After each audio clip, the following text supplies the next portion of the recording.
아로마 전문 교육 강사 과정. 이번 시간에는 강의가 진행되는 순서에 대해서 설명을 드리도록 하겠습니다. 저희가 처음 강의를 나가게 되면 언제, 어떤 방법으로, 또 어떤 순서로 강의를 진행해야 될지 막막하실 수 있는데요. 사실 이 강의 순서는 가장 일반적으로 많이 시행하는 여러 강사님들의 공통적인 진행 방법입니다. 그렇게 이해하시면 될 것 같고요. 꼭 기관이나 학교뿐만이 아니라 내가 소규모 클래스를 진행을 하더라도 이런 방법과 혹시 이런 순서로 한다고 기억을 하고 계시다면 어떤 자리에서든 수업을 이어나가는데 크게 무리가 되진 않을 것 같습니다. 먼저 1 시간 반 기준이라고 옆에 표기를 해 놨는데 시간 분배에 대해서 나눠 놓았다고 생각하시면 돼요. 그래서 첫 번째 소개 시간입니다. 소개는 5분 정도로 좀 짧게 하시는 게 좋은데요. 오늘 수업을 진행할 강사 소개, 즉 내 소개가 되겠죠. 내 소개를 할 때는 뭐 PPT로 띄워서 양력이나 아니면 그동안 어떤 일을 했던지 혹은 주요한 일에 대해서 소개하는 것들을 함께 곁들여서 소개하셔도 좋고요. 아니면 간단하게 "저는 아로마 테라피스트이자 뭐 아로마 오일을 판매하고 있는 누구누구입니다."라고 짧게 하셔도 좋습니다.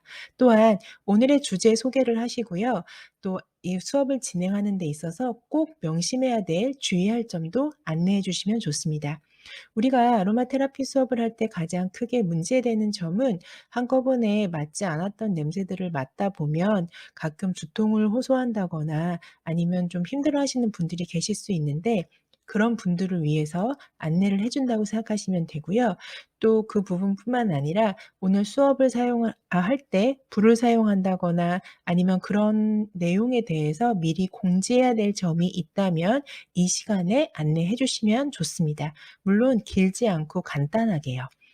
다음에는 아이스 브레이킹이라고 해서 처음 만나는 청중과 나와의 어색한 사이를 조금 무마시켜 주는, 좀 편안하게 유도해 주는 그런 시간입니다. 여기서는 아로마 테라피란 무엇인지 짧게 소개해 주시면 좋고요. 또 다음 중에서 한 가지를 선택해서 시향을 하는 방법을 추천을 드리는데 주로 시트러스 계열 오일, 오렌지 오일, 레몬 오일 같이 가벼운 향기를 시향하도록 도와주는 것도 좋고요. 그리고 우리에게는 감정 아로마 오일이 있잖아요. 이거야말로 아이스 브레이킹 시간에 활용하기 정말 너무 좋은 도구 중에 하나입니다. 감정 오일은 4 개만 기본 오일 4 개만 혹은 기본 오일 5 개만 가지고 시향하실 수 있고요. 또는 감정 오일 6 개만 가지고 시향을 하실 수도 있고 물론 11 가지 종류를 전부 다 함께 시향하고 해석하는 방법이 있습니다. 해석하는 시간에 대해서도 자 여러분들이 고르신 향기 중에 가장 끌리는 거 하나만 선택하세요라고 우리가 아마 진행을 하게 될 텐데요. 그렇게 하나만 골랐을 때 자 밸런스 고르신 분 하면서 단체 수업을 할 때는 그렇게 쪼끔 하시면 좋고 그중에 한 명을 일으켜 세워서 "아 이거를 자 이렇게 한번 향기를 맡아 보시 느낌을 한번 요 카드를 읽어 보시겠어요?"라고 하셔도 좋고 간략하게 키워드 위주로 내가 설명을 해 줘도 좋습니다. 다음에는 이 감정 오일을 직접 시향을 해서 우리가 스트레스 해소 호흡법을 배우는 건데요. 여기서는 감정 오일이나 아니면 오렌지 또는 레몬 오일을 손바닥이나 손목에 살짝 묻힌 다음에 깊게 코로 들이쉬고 입으로 내뱉는 한 3회 정도 천천히 호흡해 봅니다라고 하면서 우리가 향기를 오늘 맡는 과정에 있어서 조금 무리 없고 또 참가자들의 흥미를 유도할 수 있는 그런 시간을 가지면 너무 좋은 것 같고요. 이 아이스 브레이킹에 사용되는 감정 오일에 대해서는 이어서 만들기 과정으로 넘어가서 바로 감정 향수 만들기로 함께 연결 지어도 좋습니다. 그다음에 주제 이론 교육이라고 해서 한 10분 정도 짧게 하는데요. 우리가 DIY 수업을 할 때 주로 활용을 합니다.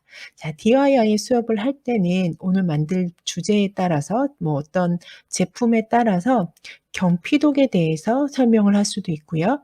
또 내추럴 솔루션이라고 그래서 대체 의학이나 호르몬, 통증, 성장, 증상별 같은 그런 의학과 관련된 부분으로 설명을 해줄 수도 있고요. 아로마 심리라고 해서 주로 요새 현대인들이 많이 겪고 있고 또 힐링을 필요로 하는 우울감, 뭐 강박증, 집중력, 또 감정, 차크라, 컬러, 타로 등과 함께 연결지어서 설명을 해 줘도 좋습니다. 마지막으로 제로 웨이스트 같은 경우에는 현재 살아가고 있는 사람들의 가장 핫한 주제이기도 한데요. 환경 보호와 또 환경 호르몬과 관련된 이야기와 함께 제로 웨이스트에 대한 이론 교육을 짧게 전달하면 좋습니다. 뒤에서도 설명을 할 수 있겠지만 이렇게 주제 이론 교육을 할 때는 간단하게 이론 내용이 적힌 A4 용지, 뭐 활동지를 준비하신다면 그 참가하시는 분들의 흥미를 계속 유지하실 수도 있고 정리된 느낌이라 조금 더 주제를 잘 따라오는 데 도움이 될 수 있습니다. 다음에는 만들기 과정인데요. 만들 때는 저희가 지향하는 방법은 다 만들어지거나 혹은 있는 베이스에 에센셜 오일만 더하는 방법을 추천드립니다.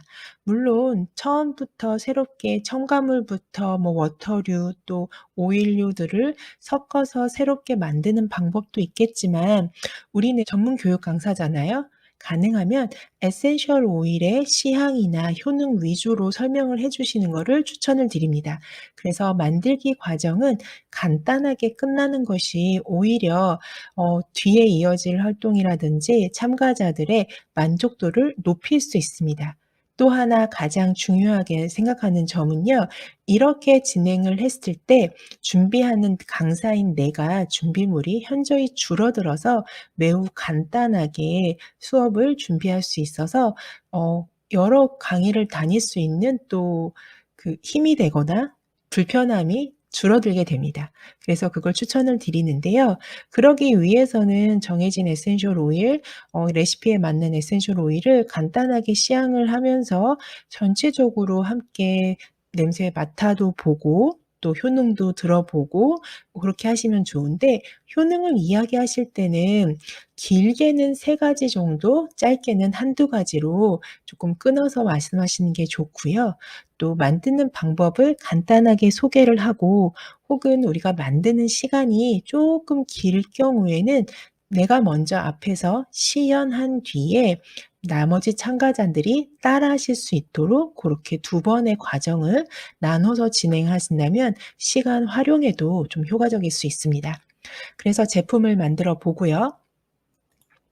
다음 과정에는 심화 활동이라고 해서 강의 시간이 좀 길게 남았거나 혹은 앞에 만드는 과정이 너무 짧게 끝나는 경우에 활용할 수 있는 방법인데요. 영상을 본다거나 아니면 감정 카드를 서로 읽거나 혹은 감정 카드 체크를 해서 우리가 조금 시간을 버는 방법도 있고요.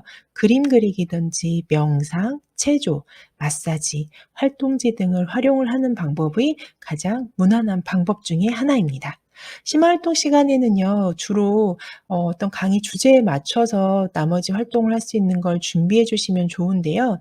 이때 '어떤 걸 해야 될지 잘 모르겠다.' 하실 때는 관련된 주제에 맞춘 검색을 해 보세요. 그러면 관련돼서 유튜브 영상을 찾아보실 수도 있고 블로그 글이나 혹은 관련 서적의 자료를 쉽게 찾아보실 수 있는데요. 이때 검색하실 때는 네이버보다는 구글링을 하시는 걸 추천을 드리고 또 하나 영문으로 검색을 하시면 좀 더 많은 자료를 찾으실 수 있으니까 한번 참고해 주시면 더 좋을 것 같아요. 마지막 마무리 활동 시간인데요. 마무리 활동 시간에는 내가 만든 제품에 대해서 완성도 있게 가져가실 수 있도록 라벨링을 한다거나 포장을 합니다. 그리고 이 만든 제품을 사용하는 방법에 대해서도 설명을 해 주고요. 혹시나 이걸 사용할 때 주의 사항이 있다면 그것도 함께 이 시간에 안내를 하시면 좋습니다. 그다음에 질의응답 시간을 갖는데요. 오늘 수업 시간이 어땠는지 전체적으로 분위기를 물어보셔도 좋고요. 콕 집어서 1-2 사람 이렇게 물어보셔서 소감도 듣기도 하고 궁금한 점에 대해서 질문을 받고 의견을 나누시면 좋고요. 정리정돈을 함께 해 주시면 좋은데요. 정리정돈이란 내가 사용한 제품이나 아니면은 쓰레기 같은 게 발생이 됐다면 다 그 봉투에 모아서 수업 끝난 후에도 마무리가 깔끔하게 된다면 기관 담당자나 아니면은 그 체험하신 분들이나 뭔가 정리된 환경에 의해서 만족도가 훨씬 더 좋아질 수 있습니다. 제가 지금 이야기하면서 만족도, 만족도 반복되는 단어로 설명을 드렸는데 주로 이런 강의를 하거나 외부 특강을 할 경우에 그 자체적으로는 평가를 합니다, 이 강의에 대해서. 그래서 강의가 내용이 좋았고 또 다음에도 또 이 수업을 받고 싶다라는 그런 피드백이 있을 경우 우리는 그 기관이나 혹은 다른 곳에 소개 또는 또 다른 출강을 기회를 얻으실 수가 있거든요. 그래서 만족도를 높일 수 있는 수업을 진행하시는 게 무엇보다 중요합니다. 사실 내가 강의를 진행을 할 때 어떤 지식적인 부분을 전달하는 거에 포커싱을 둔다면 그 수업은 지루하거나 재미없을 수 있습니다. 하지만 체험 위주나 혹은 오늘 정말 특강의 그 주제에 맞게끔 발음이라든지 시향이라든지 아니면 간단한 퀴즈를 통해서 실제 참여하는 분들이 소통을 통해서 조금 더 참여도를 확장시킨다면 당연히 그 수업의 만족도는 높아질 수가 있거든요. 그렇게 활용을 하시는 게 이 강의를 굉장히 깔끔하게 마무리할 수 있을 뿐만 아니라 또 즐겁고 다음에 나를 다시 찾고 싶어지게 만드는 그런 강사로 각인할 수 있습니다. 한번 진행을 꼭 해 보셨으면 좋겠고요. 여기서 하나의 요령을 말씀드리자면 계량이 필요한 재료가 있을 수 있잖아요. 근데 강의 시간이 길 경우에는 당연히 비커나 아니면 저울을 이용해서 직접 참가자들이 계량을 하게 되면 그만큼 시간을 더 벌 수 있습니다. 근데 강의 시간이 짧거나 혹은 수행하는 대상자가 어린아이나 그러니까 어린 친구들이나 아니면 노약자 혹은 장애인같이 조금 수행 능력이 떨어지시는 분들은 당연히 미리 소분해서 가져가시면 편리합니다. 도와주시는 분들이 계시긴 하지만 원활한 진행을 위해선 내가 미리 좀 소분을 해 가시면 좋고요. 또 PPT 같은 경우에는요. 교육 내용이 풍부해질 수 있고 또 강의 진행을 할 때 어느 정도 부담감이 줄어들 수 있어요. 특히 처음 강의를 하시는 분들은 내가 다 외워서 진행을 하는 경우가 극히 어렵거든요. 당황하실 수도 있고. 그럴 때 이런 PPT 자료를 활용하시는 게 조금 진행에 따른 부담감을 줄어들 수도 있고 동영상 재생이 가능하다 보니까 시간 활용에도 도움이 됩니다. 다만 이런 PPT를 사용하고 싶다면 디지털 기기를 사용할 수 있는지 기관이나 학교에 먼저 확인이 필요합니다. 특강을 진행할 때 인원수에 따라서 한 교실이나 한 세미나실 이런 곳에서 진행하실 수도 있지만 다른 공간, 학교 내에 준비되어 있는 혹은 기업이나 그쪽에 준비되어 있는 다른 공간으로 이동해서 수업을 진행해야 되는 경우가 있는데 그럴 때 디지털 기기를 사용 못하는 경우도 있을 수 있거든요. 그거를 대비해서 이론과 만드는 과정을 간단하게 A4 프린트물로 만들면 내용 전달에 있어서 훨씬 수월할 수 있습니다. 자, 강의 프로세스에 대해서 한번 설명을 드려 봤는데요. 어떠신가요? 이야기를 듣고 나니 이 정도 순서고 이 정도라면 나도 할 수 있어."라고 자신감이 생기시나요? 만약 그렇다면 정말 다행이고요. 어렵다고 하면 몇 번 이 강의 진행 순서에 대해서 말씀드리는 거를 반복해서 들으신 후에 내가 진행할 그 강의 계획서를 한번 타임별로 정리해 보세요. 그렇게 정리하시는 것만으로도 시뮬레이션이 돼서 실제 출강을 하셨을 때 훨씬 도움이 될 수 있습니다.